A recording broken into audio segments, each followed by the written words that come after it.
was fine. Okay. All right, it's all yours. Good luck.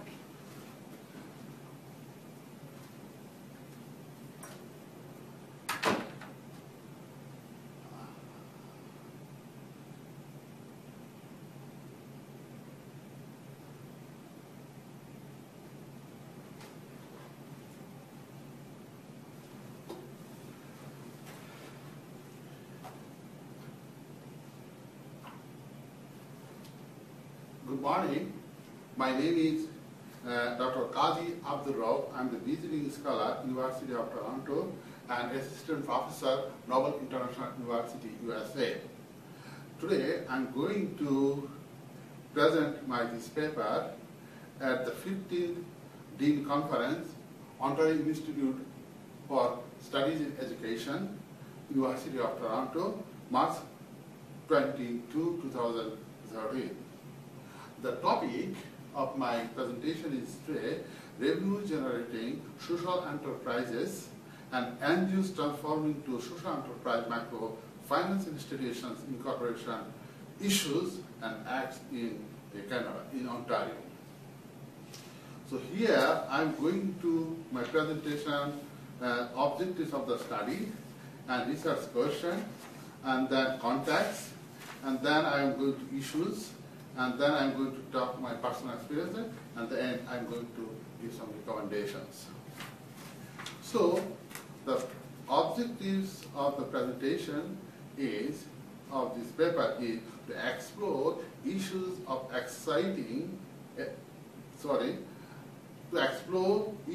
existing non-profit, not-for-profit, revenue-generating social enterprises, Incorporation Acts, and to look at possibility to have a separate Incorporation Acts for revenue-generating, not-for-profit social enterprises and microfinance institutions in Ontario to develop alternative strategies for their internal fund mobilization processes.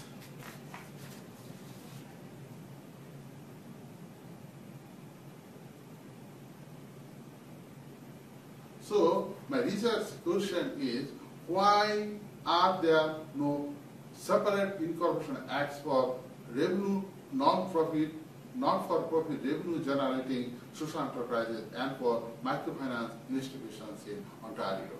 Because nowadays only two types of incorporation acts are existed for incorporating organizations. One is for business acts, another is for charity acts. So this under Charity Act, not for profit, is a special one clause is there, and there is no special clause. You have to take the permission from Revenue Canada for Charity Act for revenue generating income for the charity organizations. So the context is the not-for-profit revenue generating social enterprises have been increasing in Ontario in last 2 decades. Microfinance institutions have limited activities. Two incorporation acts, either charity acts or not-for-profit business acts, the government of Ontario and foundations have encouraged flourishing not-for-profit revenue generating social enterprises to reduce their dependencies on public resources in Ontario. So these are the reason, context, I am just context for my paper. Issues are no legal acts for not-for-profit revenue generating social enterprises and no legal framework for social enterprises microfinance institutions. No provision transforming NGOs to social enterprise microfinancing organizations. Charity laws do not allow them to collect public deposit and saving, use this money for disbursing loans to micro-entrepreneurs. These organizations are screaming for public funding. Public cutback policy era has compressed public funding to not-for-profit revenue-generating social enterprises. Legal issues in regard to their operations, maintaining record, measures their services dealing with the revenue of Canada. Limited outreach services, a scaling up program, microfinancing is not priority in Canada. Microloan interest 18%, high interest for micro borrowers. Microfinancing services except the starting micro credit, Quebec, actually that in all over Canada now spread, are not priority by credit unions in Ontario. No one-stop services for marginalized micro-enterprises, micro-entrepreneurs. So, personal working experiences with community organizations in Toronto for the last 12 years. These 12 years, I continuously involved with community organizations, social enterprises, as well as some business organizations too, credit union, alternate savings in Toronto. In my personal experience, I find that immigrated to Canada with a hope, I personally immigrated to Canada with a hope, use social enterprise, microfinancing, transferable professional skills and knowledge in Canada. To promote green small enterprises in Canada, Canadian community organizations are mainly for job searching counseling, immigration settlement counseling services, English as a second language, ESL services, senior services, youth counseling services, victim rehabilitation services, HIV counseling services, food cooperative, and child care services. Few agencies are involved in environmental education. Community organizations' activities overlapping in the same neighborhoods. Few social enterprises have been trying to generate revenue by charging fees for their services. Currently they started. Immigrants are isolated, no neighborhood cooperatives. If there's cooperatives on marginalized people, then they can have some networking with each other, and that will help them to share information and to get some ideas about revenue generating some income projects or micro enterprises. Anyway, so many social enterprises are using volunteers in free to run their program. Many cooperative organizations started philanthropic fundraising. Some cooperative organizations run their programs by receiving subcontracting from other cooperatives.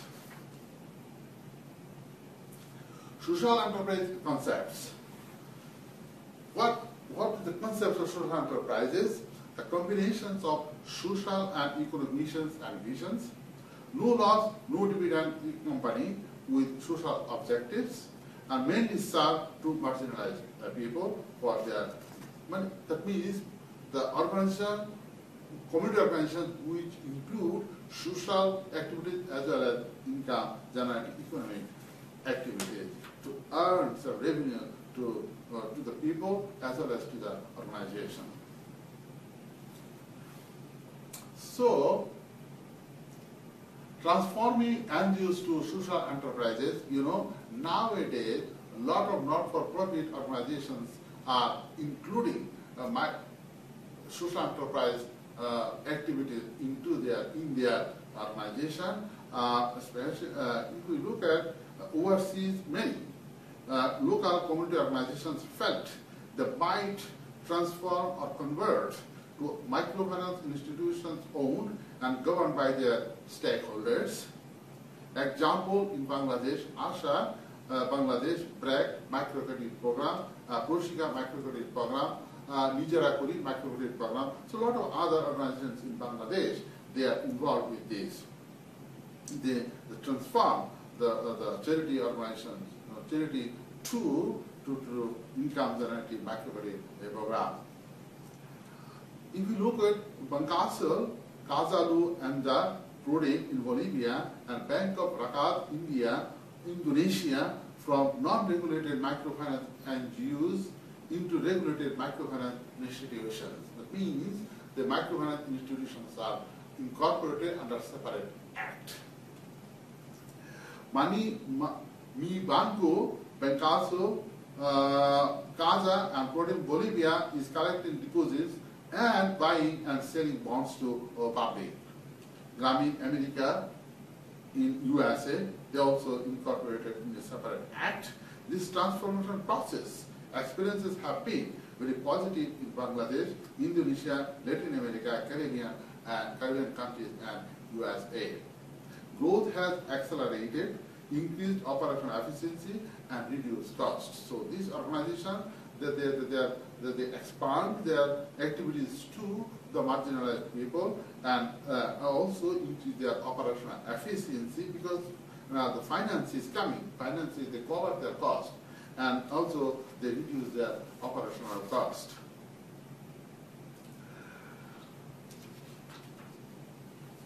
So I have to now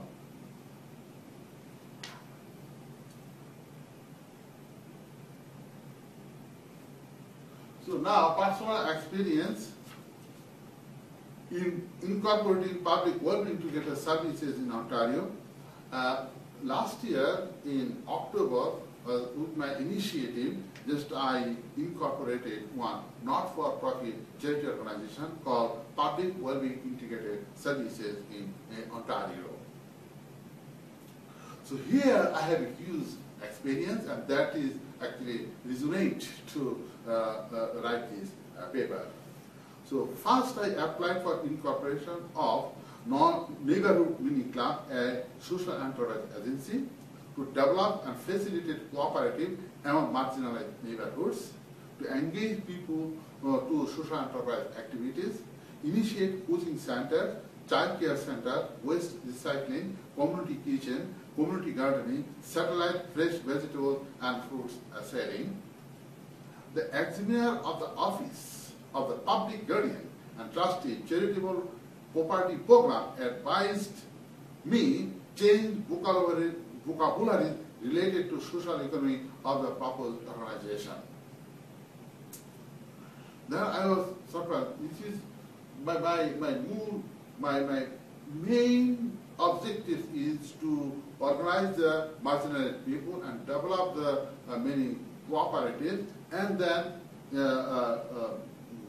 start some social enterprise activities. But they say that I have to change social economy, social enterprise, those mini cooperative, those terms.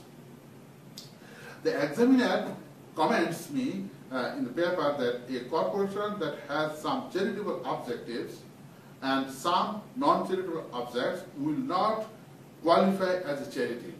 Consequently, every object is required to be charitable. Then change the name to Public Wellbeing Integrated Services, and with changing also the objectives of the organization, and then they give me the incorporation. Then they incorporated. So actually it is, I was for 6-7 months was with them to negotiate and correspondence to make this argument to make a social enterprise. So post incorporated experiences with public wellbeing integrated services, that one I say it is the experience during the Incorporation Act of the organization, but after incorporation I have another experience. Public Wellbeing Integrated Services facilitated 4 workshops: public health education, self-care management, environmental education, family conflict resolution, collaboration with ISRA, NIEP, Bangladesh Center and Cultural Services, thirdly community services, Interchange Community Toronto in October, November, December, January, February, March, April and May. However, how far and how long public wellbeing integrated services can continue to run it without funding from a donor. So I am really trying to apply for funding, but there's a huge trajectory in this. There's lots of rules and regulation procedures are there. Anyway, the fundraising for PIWS very tough because the organization is new, and I am also new in this country. I am not in the mainstream. Anyway, so are there possible alternative ways to develop internal fundraising for social enterprises? You know, in Philippines, Pakistan, Nepal, Uganda, Mexico, Venezuela have developed laws for microfinances institutions. They could collect public saving, deposit, and issue bonds. These laws can serve as examples of microcredit laws in other countries too. Therefore, urgent need to develop separate legal laws for not-for-profit revenue-generating social enterprises for their legal space, for operating their outreach programs, and to generate revenue for the financial sustainability, or to cover some of the cost. So my question is now, can Ontario develop such kind of law and acts? So I find there is a need to allow microfinance institutions and not-for-profit revenue-generating social enterprises accepting public deposit, buy and selling bonds. Because public funding is limited, so they have to develop some strategy for their fundraising program. So these would help them to internal fund mobilization process. This strategy could solve their funding problems for scaling up their programs. This strategy exists in Grameen Bank. Grameen Bank already have some bonds. They also have collect savings, generate savings, and that saving they reinvest for credit, and people take the credit and they return the credit, repay the loan, and again the investment. So this is one kind of recycling the revolving fund, you can say like that. So Grameen Bank new branches have been taking public deposits since 2002. So Grameen Bank branches achieving first financial independence within 3 to 4 years. So Grameen branches, if you set up a new branch, so this branch can be financially independent within 3 to 4 years.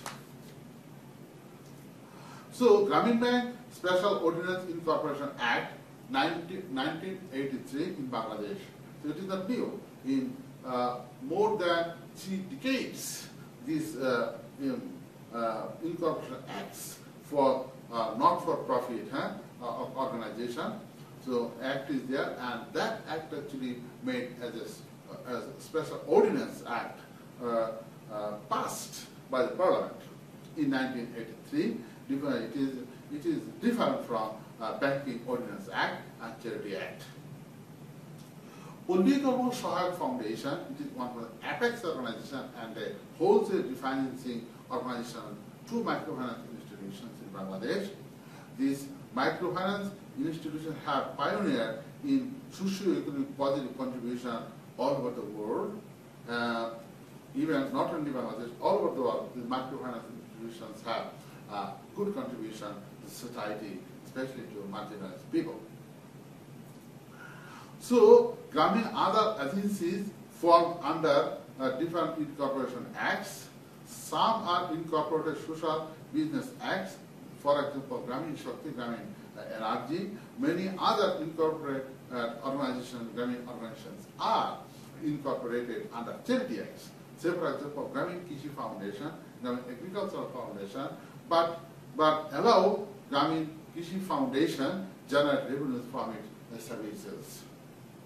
So Grameen, some agencies have partnership with international private companies, say for example, Grameen Canoe, Grameen Autos, and a lot of other organizations. Those are the private, big private organizations in the world. So they have collaborated with Grameen sister organizations which are not for profit.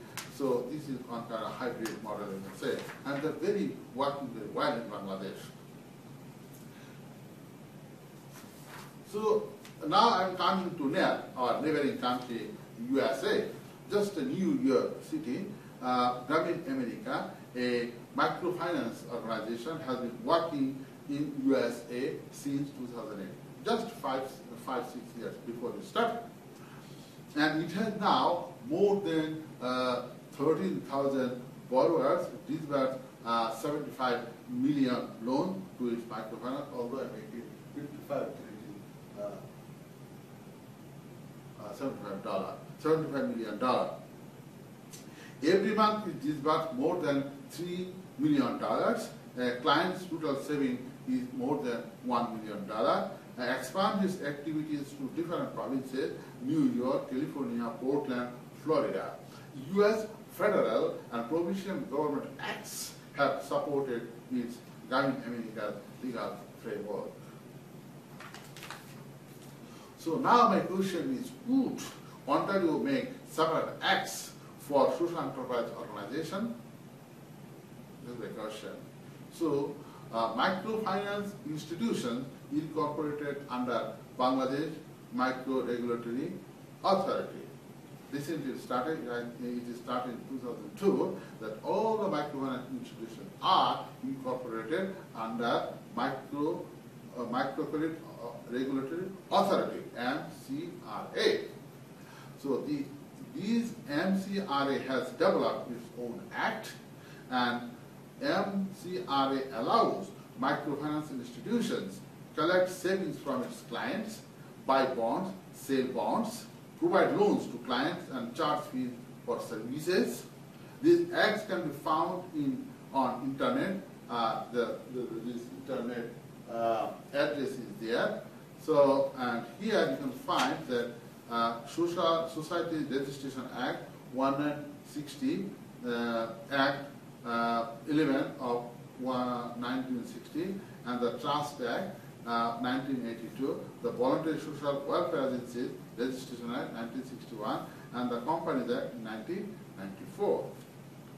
So they amended these laws, and Ontario would develop such policies and acts for not-for-profit revenue-generating social enterprises and social enterprises microfinance institutions for their internal fund mobilization. So if Bangladesh and other even states can include these social enterprise incorporation acts, why not in Ontario?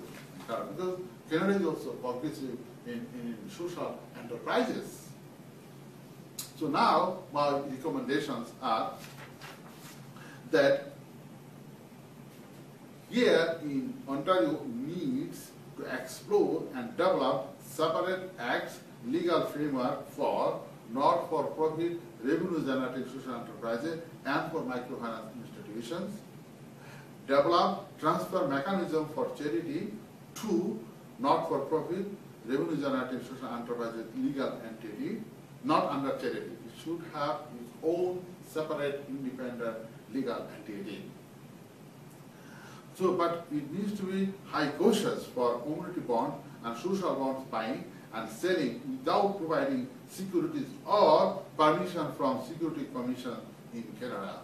Because here, a lot of people, community organizations, they they issue community bonds, but they are not registered with securities. So some people will make some corruption. People will be on the street because they are investing their money. So it needs to be streamlined with the Securities Council in Ontario. The another thing is that social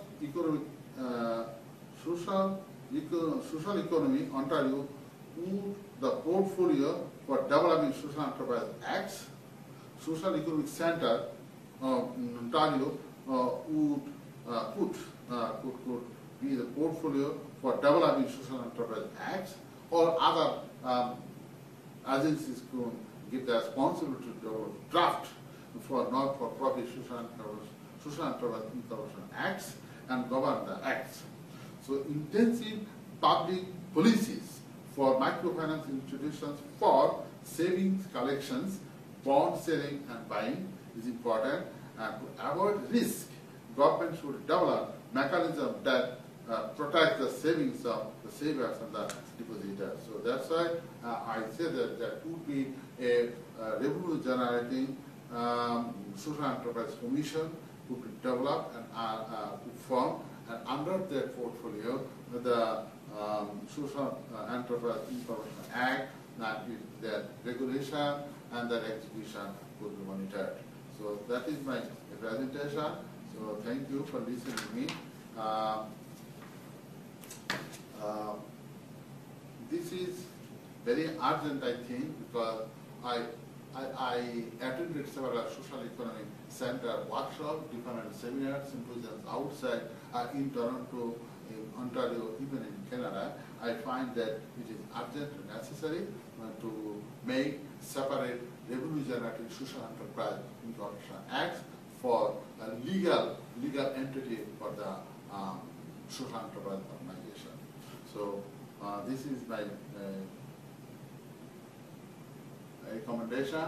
So if you have any question, please feel free, or comment, please feel free to ask me. So thank you once again for attending this my presentation. So hope in future it will be implemented. Thank you once again. Bye.